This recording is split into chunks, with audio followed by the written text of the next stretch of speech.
দেখো ভাই, অনেকটাই জার্নি এখনও পর্যন্ত এসেছি একসাথে। একসাথে বলছি তার কারণ শুরুর দিন থেকে খুব একটা সহজ ছিল না, তোমরা সবাই জানো সেটা, যারা একদম চ্যানেলে শুরু থেকে রয়েছো এবং যারা রিসেন্টলি জয়েন করেছো তারা হয়তো পুরো স্টোরি জানো না। তো তাদের জন্য একটা ছোট্ট রিক্যাপ আমার মুখ থেকেই, যে চ্যানেল যখন শুরু হয়েছিল তখন আমার খুবই ডাউনফল কন্ডিশন ছিল। কেমন? তার আগে আমি অন্য কাজ করতাম এবং সেই কাজ থেকে খুব বাজেভাবে ফেলিয়ার হয়ে কিছুটা পরিস্থিতির চাপে আর কিছুটা আমার আগের পাপে তো হয়ে তারপরে ইউটিউব করতে বসা। আর বলেই রাখি, এর আগে আমি যে কাজটা করতাম সেটাও ওই কন্টেন্ট রিলেটেড কাজই ছিল আর কি। তো তারপরে এসে মানে আমি পারি বলতে এটাই পারি, এর বাইরে কিছু পারি না। হয় না কিছু কিছু মানুষ এইগুলোই করতে পারে, তো এটাও তো এক ধরনের কাজ ভাই। যারা ক্রিয়েটার হয়, যারা লেখে, রাইটার ছিলাম, যারা লেখে, তো এগুলো এক ধরনের প্রফেশন ভাই। যারা অ্যাক্টিং করে, এগুলোও এক ধরনের জীবিকা। তো আমি এই জীবিকারই একজন মানুষ। তো পারি বলতে এইগুলোই পারি, শিক্ষাগত যোগ্যতাও যা আছে তা এই আছে। তো মানে এর বাইরে এই সবেরই ডিগ্রি আছে, এর বাইরে তো কিছু নেই। তো যার জন্য এসে এটা করতে বসা। তো তারপরে কি ঠিকঠাক যাচ্ছিলো, সব ঠিক চলছিল, কিন্তু ব্যাপারটা কী হয় ভাই, সময়ের সাথে সাথে কিছু কিছু জিনিস এত টাফ হয়ে যায়, তখন গিয়ে আর আগের স্ট্র্যাটেজি, আগের যা প্ল্যান, আগের যা লাইন আপ, সেগুলো ওয়ার্ক করে না। জিনিস অনেক কিছু চেঞ্জ হতে থাকে। যেমন নাম্বার ওয়ান, যে আর্নিং আনস্টেবিলিটি। মানে ধরো যারা এরকম এখনকার দিনে শুধুমাত্র ইউটিউবিং করছে, তাদের জন্য ব্যাপারটা অনেক টাফ হয়ে যায়। কারণ কারণ এখনকার সময় কম্পিটিশন অনেক বেশি হয়ে গেছে কোথাও গিয়ে, এটা তো মানবে। তো সেখানে গিয়ে একটা ডিফারেন্ট কন্টেন্ট দিয়ে নিজেকে স্ট্যান্ড আউট করা, নিজের একটা কমিউনিটি বিল্ড করতে পারার যে আনন্দ, যে চেষ্টা, সেটা একদম অন্যভাবে ভাবতে হয়। কিন্তু এটার জন্য এটার সাথে সারাক্ষণ সময় দিয়ে থাকতে হয়, না হলে কিন্তু হয় না। মানুষের স্বপ্ন যদি অনেক বড় হয়, তাকে সেই স্বপ্নের সাথে থাকতেও হয় অনেক বেশি সময় ধরে। এই শিক্ষাই পেয়ে আমি বড় হয়েছি। তো যার জন্য গিয়ে কোথাও যে জিনিসটা আমি করতে পছন্দ করি, সেটার সাথে আমি ডুবে গিয়ে করে থাকি। ভালোই যাচ্ছে, তোমরা জানো যে খুব একটা খারাপ যাচ্ছে না, এবং খুবই অল্প সময়ের মধ্যে যতটুকু যা করতে পেরেছি, এবং তোমাদের সাপোর্টে দিব্যি এগোচ্ছি, আমার তাতে কোনো প্রবলেম নেই। কিন্তু বর্তমানে প্রবলেমটা হয়েছে অন্য জায়গায়। সময়ের সাথে সাথে যেভাবে এগিয়ে যেতে হয়, তালে তাল মিলিয়ে, পায়ে পা মিলিয়ে, সেইভাবেই এগিয়ে যাওয়ার চেষ্টা আমি বরাবর করে এসেছি, এগোচ্ছিও। কিন্তু কি হয়, আমাদের নির্দিষ্ট একটা সময়ের পরে সবাইকেই অনেক বেশি দায়িত্ব নিতে হয়, ছেলে মেয়ে নির্বিশেষে। এরকম কোনো ব্যাপার না ছেলেদেরকে বেশি নিতে হচ্ছে, মেয়েদেরকে কম, না ভাই। সবাইকে ইকুয়ালি এফার্টটা দিতে হয় লাইফের সাথে। এবার সেখানে গিয়ে আমার বর্তমান সিচুয়েশানে এমন কিছু জিনিস এসেছে যেগুলোর ইনিশিয়াল দায়িত্ব একদম না নিলেই নয়। কারণ একটা রোড টু ক্রিয়েটার জার্নি খুব ফাস্ট হয় না ভাই। আর যারা আমার মতো বিলিভ করে অর্গ্যানিক ভিউজে অ্যান্ড অর্গ্যানিক প্রসেসে, তারা কিন্তু কখনোই ওটা পুশ করবে না অন্যভাবে।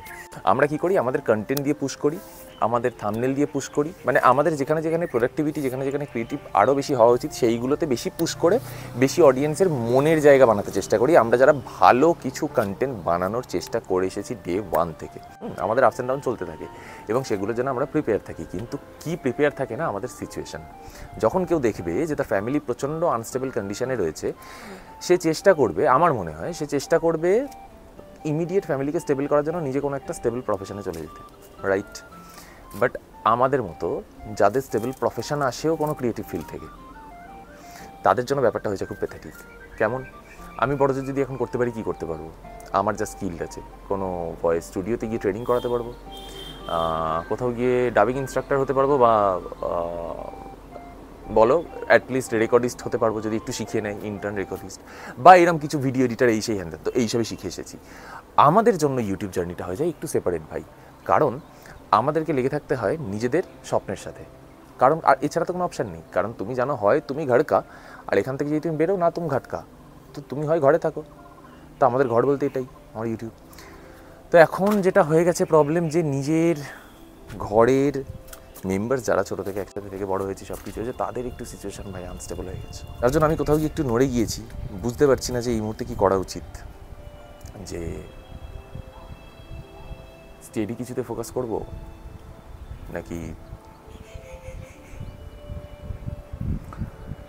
কিউএনএ ভিডিও বানাবো তোমাদের, যেখান থেকে আমি আবার ফের বলবো আমার কন্টেন্ট জার্নি, সেই হ্যান। বুঝতে পারছি না ভাই। তোমরা যারা পুরনো অডিয়েন্স, তারা জানো যে আমি যখনই কনফিউজড হয়েছি, যখনই ফিল করেছি যে এটা ওয়ার্ক করছে না, এটা হচ্ছে না। আমি সবার প্রথমে এসে তোমাদেরকে বলেছি, আগের বছরের থেকে এবছর খুব বেশি আনন্দে আমার শুরু হয়েছিল বলে, তোমাদের জন্যই ইউটিউবে এত সাপোর্ট করেছিল বলে একটা নতুন জার্নি পেয়েছিলাম। তার জন্য কিন্তু তোমরা জানো যে আমি নিউ ইয়ার তোমাদের সাথেই সেলিব্রেট করেছিলাম। তো যখনই কিছু হয় তখন একবার তো আসি ভাই, অ্যান্ড বলি যে সিরিয়াস প্রবলেম, একটু দেখো। তো তোমাদের কিছু অ্যাডভাইস আছে, কিছু সাজেশান আসে, সেখান থেকে কিছুটা কারেক্ট করার চেষ্টা করি, যার জন্যই এতটা ওপেন থাকি আমি। কিছু এক্সপেক্ট করো না বেশি আমার থেকে, কারণ একটা জিনিস আমি বারবার বলে এসেছি, আমি শুধুমাত্র একজন কন্টেন্ট ক্রিয়েটার, আমি ওর বাইরে নয় ভাই। মানে কেমন, মানে কোনো দুমদাম ইনফ্লুয়েন্সার নয় যার কাছে প্রচুর কিছু আছে। আমি তোমাদের মতোই একটা মানুষ, একই সাথে কাঁধে কাঁধ মিলিয়ে ভালো একটা ভাবনা, ভালো একটা চিন্তাকে এগিয়ে নিয়ে যাওয়ার মতো চিন্তা ভাবনা রাখতে পছন্দ করি, অ্যান্ড নিজের নৈতিকতার সাথে বাঁচতে পছন্দ করি।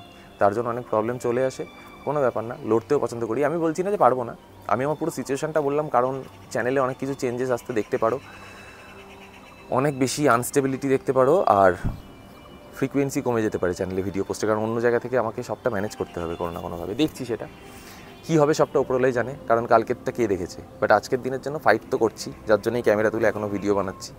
তো লড়ছি, লড়তে থাকবো, লড়তে থেকো, দেখা হবে। এরকম নয় যে হাওয়া হয়ে যাচ্ছি, বাট কী করবো বুঝতে পারছি না, যার জন্য সাজেশন চাইছি, একটু প্লিজ বল। এই গোবর থেকে দেখছো উড়ে যাচ্ছে, কিন্তু গেলে কোথায় উড়ে যাওয়া, এই যে ফোকাস কর, এই যে। এবার বলো আমার বাড়ি কোথায়? টাটা ভাই।